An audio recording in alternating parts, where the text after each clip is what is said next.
안녕하세요. 만화로 보는 산문철학 3권 4강을 시작하겠습니다.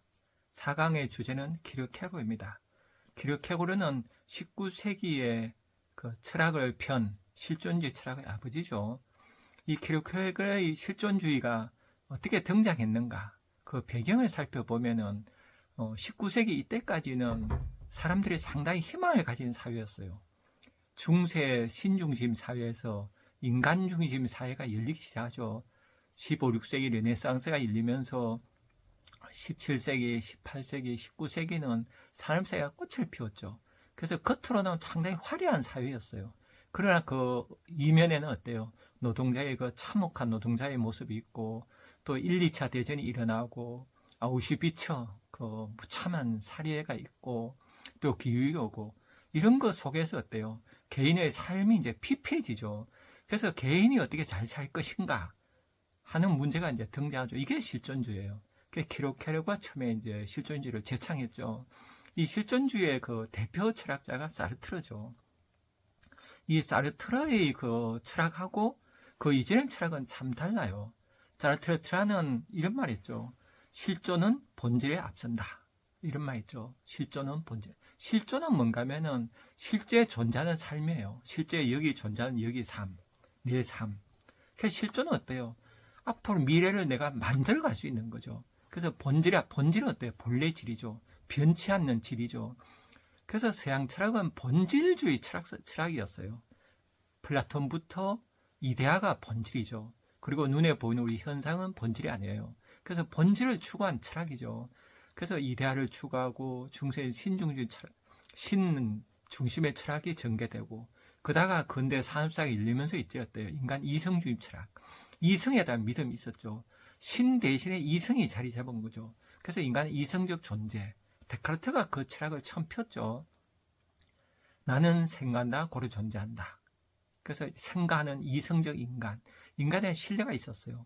이 철학을 그 전개시킨 사람이 칸트죠. 그리고 이 철학이 정점에 오르게 한 철학자가 해겔이에요. 절대 정신까지 오르죠. 인간의 정신이 신의 경지까지 오르는 그런 철학을 편 거예요.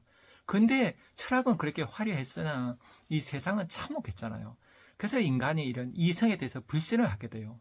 인간의 이성이 아니라 인간의 이성 대신 이제 실존인 거예요. 내가 인생을 살아간다 이거예요. 그래서 본질보다는 실존이 이제 우선되는 그런 철학이 등장했죠. 그래서 이 실존과 본질한 말을 보면은 본질은 어때요? 본래의 질이죠. 예를 들면은 의자 같은 경우는 어때요? 그 본질이 있죠. 앉는 게 본질이죠. 그래서 의자를 앉을 수 없게 되면 버리잖아요. 그래서 본질적 존재예요, 사물은. 그죠? 의자, 책상, 볼펜 다 본질이 있죠. 그런데 인간은 본질이 없어요. 과거는 본질이 있다고 믿었는데 실제 본질은 없잖아요. 인간은 무한히 나를 만들어가죠. 그래서 내가 나의 인간의 의식에 의해서 세상을 만들어가요.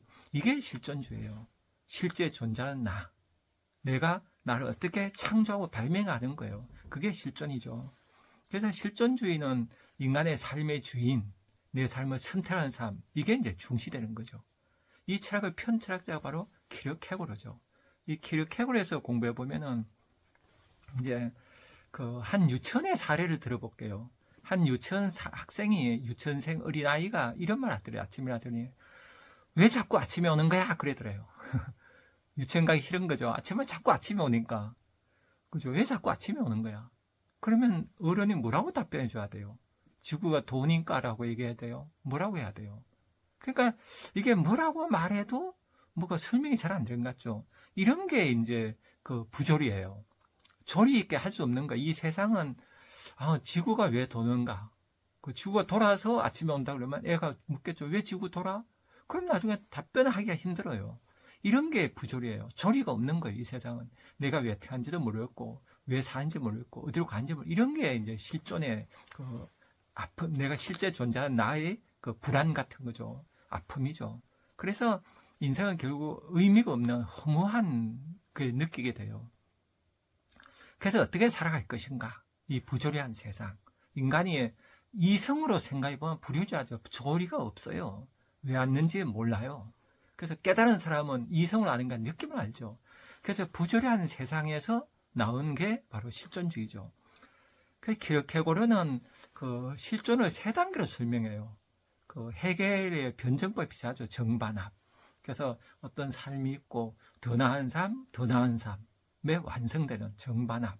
그래서 헤겔이 정신이 이렇게 어때요? 변증법적으로 진보해서 절정에 이른다고 우리가 생각했지만 키르케고르는 한 인간이 어때요? 헤겔은 역사가 오르지만 이 키르케고르는 한 인간이 실존적 최고의 단계에 오르는 그를 생각한 거죠. 그래서 인간은 어때요? 최고 낮은 단계가 그 신미적 단계예요. 신미는 그야말로 아름다움을 추구하죠. 좋은 거 추구해요. 아름다운 건 좋은 거를 말하죠. 그래서 가장 원초적인 그 쾌락을 추구한 단계가 신미적 단계예요. 이건 모든 인간이 그렇죠. 인간은 쾌락을 좋아하고 불쾌를 싫어해요. 이거는 쾌락 원칙의 프로이드 이론에도 나오죠. 그러니까 인간은 근본적으로 쾌락을 좋아해요. 그래서 쾌락을 좋아하는 인간이 그 신미적 단계, 가장 낮은 단계의 실존적 인간이에요. 근데 이제 현대 사회는 어때요? 소비가 이제 나를 증명하잖아요. 나는 소비한다, 고르존한다. 그러니까 소비의 쾌락, 강제 쾌락이 이제 중시되는 사회에 우리가 살아요. 그러면 소비만 소비하는데 물질만 소비하는 게 아니에요. 인문학도 소비하죠. 인문학 락강이 어떻고 푸크가 얼마나 들레죠. 그러면 그럴 때 프랑스의 향기가 나지 않아요. 그러니까 이렇게 해서 이 문학이 장식이 되어서 내가 소비하는 거. 이것도 다 심미적 단계예요. 그러니까 그 감각적 쾌락도 있지만은 인간의 정신적 쾌락까지도 다 심미적 단계예요. 이런 걸 가장 낮은 단계로 보는 거예요. 그러니까 우리가 지금 현대인들이 많은 사람이 이 단계에 살고 있죠.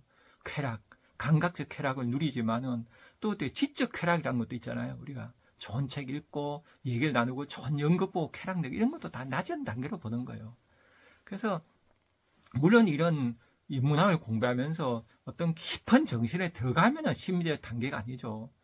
이 사람이 얘기하는 최고의 실존 단계가 되겠지만은 실제 많은 사람들이 그 인문학을 통해서 자기 삶을 깊이 있게 하는 게 아니라 인문학을 통해서 어떤 장식이 되고 있는 게 현실이잖아요. 그죠? 그 말장난하고 말놀이하고 흔히 TV에서 그러잖아요. 뭐 TV 프로들 보면 인문학 보면 거의 이런 말하면 그렇지만 말장난이잖아요. 그렇게 해서 진짜 쾌락을 느끼고 이게 다 심리적 단계예요.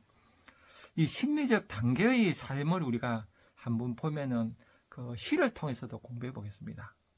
밥, 천냥희. 외로워서 밥을 많이 먹는다던 너에게, 군태로워 잠을 많이 잔다던 너에게, 슬퍼서 많이 운다던 너에게 나는 쓴다. 궁지에 몰린 마음을 밥처럼 씹으라. 어차피 삶은 내가 소화해야 할 것이니까. 멋있죠? 그러니까 우리가 외로워서 밥 많이 먹어요. 건태로워서 잠을 많이 자요. 이게 심리 단계에 있는 인간의 특징이에요. 그러니까 이게 지적 쾌락을 느껴도 마찬가지예요. 인문학을 많이 공부한 사람들을 보면은 고상할 것 같지만은 고상하게 안 보이죠. 사실 가까이서 이렇게 알고 지내보면 고상하지 않아요. 왜냐하면 그게 그 사람의 영혼을 깨운 게 아니라 그 이성적인 그 머리로만 낮은 단계 정신에서만 쾌락을 느끼는 거예요. 지적 쾌락을. 그러니까 그건 높은 단계 아니에요. 그래서 밥을 많이 먹고 건틀어 잠을 자는 거. 이게 현대인의 특징이에요. 근데 이 시인은 어떻게 해요? 궁지에 몰린 마음을 밥처럼 씹으라. 어차피 삶은 내가 소화할 것인가. 삶을 높여야 된다는 거예요. 맞죠? 그래서 삶을 높여야 돼서 이 낮은 단계 삶은 절망, 권태, 허무, 그다가 이제 냉소주의에 가죠. 그래서 지식인들이 냉소주의에 많이 빠지잖아요. 이런 것도 다 심리적 단계에서 오는 거예요. 이렇게 삶을 고양시켜 나가야 돼요.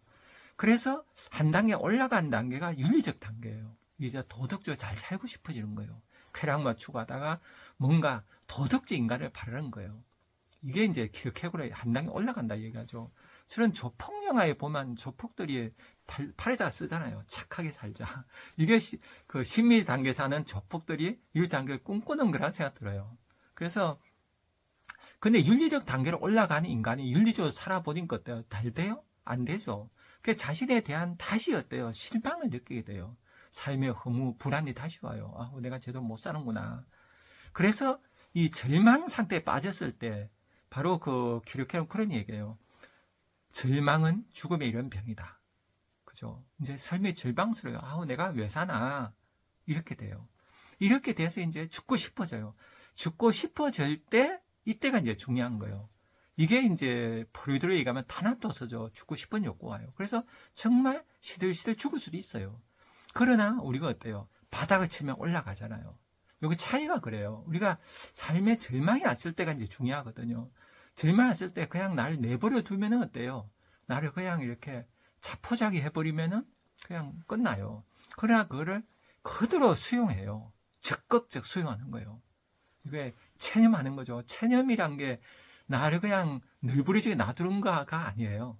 적극적으로 받아들이는 거죠. 내 온몸을 신에게 맡기는 거. 그죠? 당당하게 이렇게 생각하면 되죠. 당당한 사람은 피하지 않아요. 이때 절망이 왔을 때 피하면은 그냥 늘부러지는 삶이 되고, 피하지 않고 그대로 수용해요. 당당하게. 그러면 이제 올라가요. 종교적 단계로 올라가요. 그죠? 종교 단계는 최고의, 종교란 말 자체가 최고 높은 가르침이잖아요. 최고 높은 단계에 올라가요. 그래서 죽음의 앞에 절망했다가 내가 올라간다는 게 기르케고르예요. 기르케고르의 그 철학을 한번 보죠. 이 철학을 이제 알기 위해서 저는 파우스트가 좋을 것 같아요. 파우스트가 보면 어때요? 괴테 가서 파우스트에서 파우스트 박사는 다 공부하고, 그죠? 박사고 얼마나 존경받는 박사예요. 우리가 볼 땐 성공했잖아요. 그런데 이 사람은 어때요? 심미적 단계잖아요. 그냥 진짜 쾌락을 누려 살았죠. 그러니까 허무한 거예요, 인생이. 그래서 다시 어때요? 젊어지죠. 그래서 그 자기 내면에 있는 어두움, 그림자를, 자기 자신의 어두움을 만난 게 메피스토페예요. 그래서 자기 자신의 어두움에 뭐가 있는 거예요? 계속 억눌러온 쾌락이 있는 거예요. 그래서 그거를 그 지적 쾌락만 누리던 사람이 이제 육적 쾌락을 누리고 싶어지는 거예요. 그래서 다시 젊어져서 이제 청년이 되어서 그 일을 다니다가 그레테헨이라는 그 아주 그 순결한 처녀를 만나서 사랑을 하게 돼요.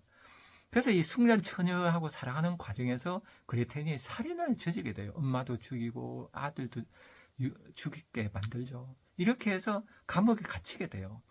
감옥에 갇혔을 때 죽음의 이런 절망이 온 거죠, 이 그레테헨에게. 그때 파우스트가 구하러 가요. 자기 사랑하는 여인을 구하려고 이제 찾아가요, 파우스트가. 찾아가서 감옥에 찾아갔을 때 그레테헨이 같이 도망갈 것 같은데 안 그래요. 도망 안 가고 얘기를 해요. 이 단계가 바로 그 신미적 단계에 거쳐서 윤리적 단계, 종교의 단계로 올라간 사례라고 봐요.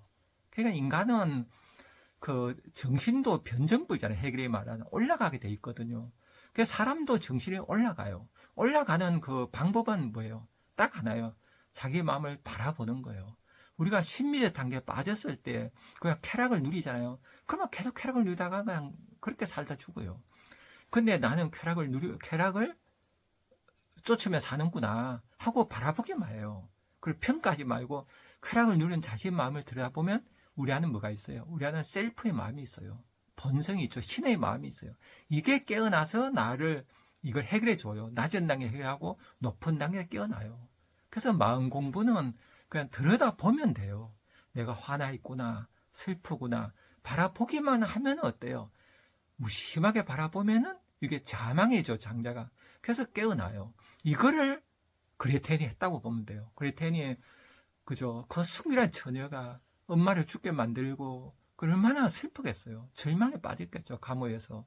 그럴 때 그레테헨이 그 모든 자기의 운명을 수용해요. 그런 대사를 읽어보도록 하겠습니다. 우리 엄마를 내가 죽였어요. 내 아기를 물에 빠뜨려 죽었고요. 그 앤 당신과 내게 선물로 내려준 거 아니었나요? 나는 떠날 수 없어요. 내겐 아무런 희망도 남아있지 않아요. 도망치는 게 무슨 소용이 있나요? 사람들이 나를 노리고 있는데. 게다가 양심의 가책에 시달리면서요. 낯선 곳을 헤매는 것은 너무나 비참해요. 게다가 난 붙잡힐 거고요. 하느님의 심판, 당신께 저를 맡기나이다. 저는 당신의 것입니다. 아버지, 저를 구원하소서. 이렇게 간절하게 온 마음을 다해 기도를 해요. 이렇게 하면 어떨까요? 구원받을까요? 구원받지 않을까요? 우리는 이제 그래 생각할 수 있잖아요. 아니 저렇게 살인 저지르고 자식까지 죽게 만들면 당연히 지옥 가야지라고 생각할 거예요. 그래서 메피스토펠스가 그녀는 심판받았노라 라고 외쳐요. 그런데 하늘에서 목소리가 들려요. 그녀는 구원을 받았노라. 이렇게 해서 구원을 받거든요. 왜 구원을 받을까요? 구원을 받는 이유는 끝에 있죠. 하느님의 심판, 당신께 저를 맡기나이다. 저는 당신의 것입니다. 아버지 저를 구원하소서. 나를 다 맡겨요, 하느님에게. 그죠? 그래서 구원받아요. 구원은 선행에 의해서 받는 게 아니라 신앙에 의해서 받는다는 게 그 기독교인들이 그 말하는 거죠. 그러니까 선행은 할 수 있어요, 거짓으로. 그러나 이런 그 신앙, 정말 하나님 믿는 거는 못해요. 영혼이 깨어나야 돼요. 그레테는 영혼이 깨어난 거예요. 영혼이 깨어나만 구원받는 거예요. 이게 이제 중요하죠. 그러니까 선행은 거짓으로 할 수 있지만은 이런 거는 거짓이 불가능해요. 그래서 구원받아요. 그래서 이렇게 왜 구원받는가 하면은 내 안에 영혼이 깨어나기 때문에 그래요. 그래서 키르케고르는 인간의 정신은 쾌락을 누리지만은 올라가게 돼 있다 보는 거예요. 그러니까 심리적 단계에서 윤리적 단계, 윤리적 단계에서 종교적 단계 올라가요. 그때는 어때요? 다 나를 맡기는 거예요. 완전한 체념, 신 앞에선 단독자. 이게 키르케고르는 구원을 받는 인간이에요. 이렇게 해서 인간은 어때요? 하나하나 올라간다 보는 거예요. 그래서 한 인간의 실존주의에 이제 문을 연 거죠. 그래서 이거는 기독교에서 하느님에게 맡기는 거하고 같고, 전 노자 철학과도 같다 봐요. 노자가 무불이 그러잖아요. 아무도 안 해요. 아무도 안 한다는 건 아무도 안 한다는 생각조차 없어야 돼요. 그냥 아무도 안 해야 돼요. 그냥 아무도 안 하면은 내 안에 영혼이 깨어서 나를 이끌어가요. 그럼 그게 구원이죠. 그래서 우리 안에는 그 본성, 신성이 있어요. 신의 마음이 있어요. 천지자연의 마음이 우리 안에 있어요. 이 신성을 깨우면 구원받는 이야기죠. 이렇게 해서 최고의 실존적 단계, 이거를 키르케고르가 얘기했죠. 예, 그럼 또 다음 시간에 뵙도록 하겠습니다. 감사합니다.